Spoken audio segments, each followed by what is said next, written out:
Este assunto está relacionado com o referendo de 2005. Como todos sabem, o referendo de 2005 se referia apenas a um artigo do Estatuto do Desarmamento, aprovado aqui no dia 23 de dezembro de 2003, praticamente com este plenário vazio, numa votação simbólica, votação de lideranças, e uma lei tão importante que afetaria tanto a sociedade brasileira.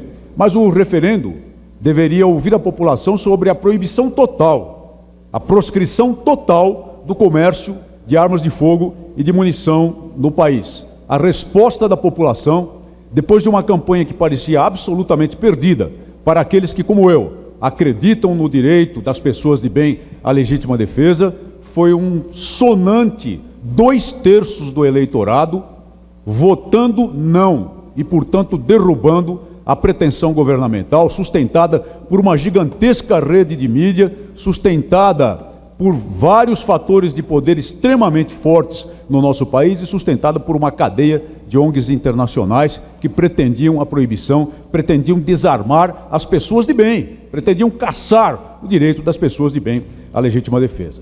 Eu encontrei hoje, por acaso, no restaurante da Câmara dos Deputados, um personagem que respeito muito, que foi meu oponente nos embates do referendo 2005, o Dr. Denis Misny, que é coordenador geral de uma ONG bastante bem estruturada, que é o Instituto Sou da Paz de São Paulo. Estivemos em lados opostos, continuamos em lados opostos nessa matéria. Tivemos lá um diálogo amistoso, como tivemos em outras ocasiões, incluindo uma vez num debate na sede da Organização das Nações Unidas no dia 30 de junho de 2006. Ele defendendo a posição dele, eu defendendo a minha posição lá na Conferência Mundial sobre o controle das armas leves na Organização das Nações Unidas. Chamou minha atenção a presença dele e logo depois eu entendi porque, ao receber um e-mail do ilustre presidente do movimento Viva Brasil, professor Benê Barbosa, mostrando que o Sou da Paz está numa nova campanha.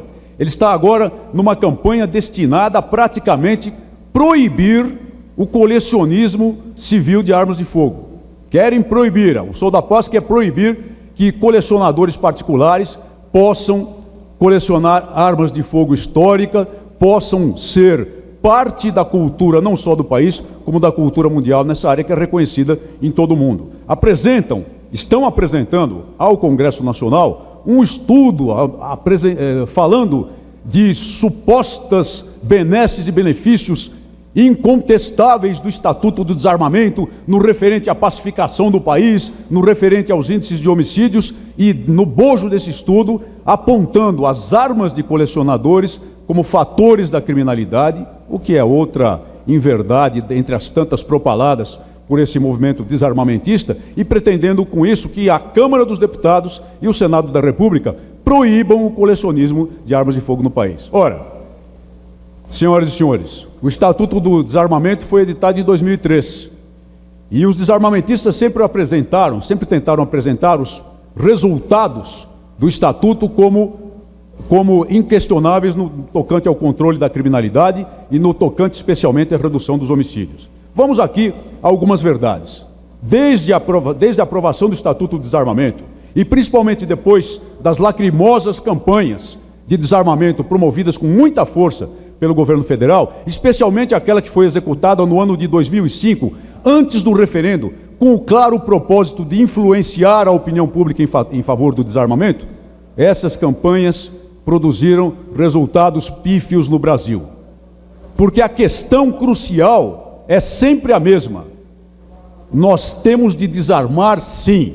O Brasil tem de desarmar, sim, os criminosos, as gangues, os bandos do crime organizado que estão aí armados até os dentes com fuzis de assalto, granadas, lançadores de foguetes, metralhadoras, armas de altíssimo poder de fogo, armas próprias de guerra, armas que equipam exércitos e com as quais, por via do tráfico ilícito internacional de armas de fogo, se munem, se armam para agredir a sociedade, para matar policiais, para encurralar o Estado, para acovardar a sociedade brasileira, para tentar acovardar a sociedade brasileira. É o tráfico ilícito internacional de armas de fogo o grande problema. E o que falta efetivamente no Concerto das Nações é um grande acordo internacional que, afinal de contas, a ONU não consegue costurar, a respeito do controle do tráfico ilícito, do tráfico ilegal de armas de fogo por todo o mundo, porque é esse que produz a chacina, esse que produz a morte, esse que produz a destruição, esse que arma os bandos do crime organizado, especialmente do tráfico de entorpecentes, que coopta e mata a juventude pobre das periferias brasileiras. Mas não o cidadão comum, não aquele cidadão de bem, não a mãe de família, não o pai de família, que quer ter apenas uma arma de porte para a defesa de seu lar, para a defesa de si mesmo, para a defesa dos seus filhos, se ele for habilitado nos termos da lei, que é uma lei dura, uma lei extremamente dura, o nosso Estatuto do Desarmamento de 2003. No entanto, se trabalha para desarmar o cidadão civil. E apontam-se estatísticas tiradas sabe-se lá onde, de onde. Eu vou lhes apresentar alguns dados de realidade. Depois das lacrimosas campanhas de desarmamento, e em 4 anos de efeito, ou melhor dizendo, no período de 2005 até 2009, o que aconteceu, por exemplo, em Sergipe, que foi o campeão de desarmamento, com 83 armas entregues por grupo de 100 mil habitantes.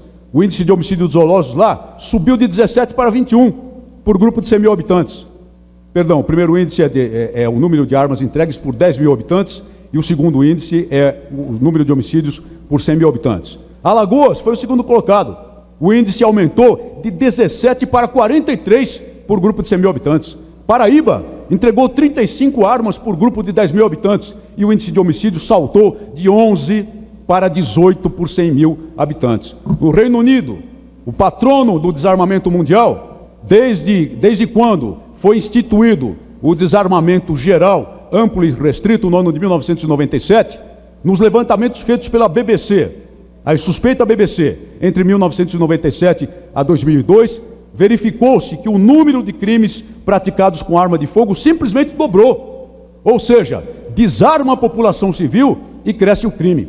Entregam-se armas em campanhas de desarmamento e o índice de homicídios dolosos cresce. E por quê?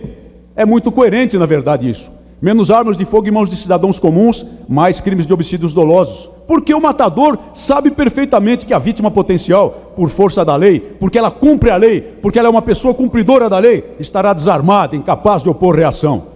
Foi o que aconteceu no Reino Unido, é o que está acontecendo no Brasil, com a única exceção de São Paulo, por força da ação policial, que não tem nada a ver com o Estatuto do Desarmamento e que se verifica desde 1999 com a decisão férrea e a ação harmônica entre a Polícia Civil e a Polícia Militar, voltada para o combate às modalidades de crimes de homicídios. E às vezes também dizem que, por exemplo, que as armas de fogo são exatamente os instrumentos da matança dos povos indígenas do Brasil. Ora, senhoras e senhores, um estudo do Centro Indigenista Missionário da Igreja Católica Brasileira, publicado em 11 de abril de 2008 no estado de São Paulo, mostra que no tocante aos homicídios de indígenas, na verdade, os indígenas estão matando-se entre si. Isso está perfeitamente demonstrado lá no estudo. E mais, nos casos considerados, que eram 24 casos praticados com arma de fogo, 26% do universo, 68 casos, ou seja, 74% do estudo, praticados com armas brancas, bordunas, barras de ferro e as próprias mãos. Em resumo, senhoras e senhores, para cada morte matada a tiro, ali entre os indígenas, 3 perpetradas a socos e pontapés, mediante esganadura, a golpes de barra de ferro, a pontaços e a bordoadas. E este é o ponto crucial. Este realmente é o ponto crucial que eu quero utilizar para encerrar o meu pronunciamento desta tarde.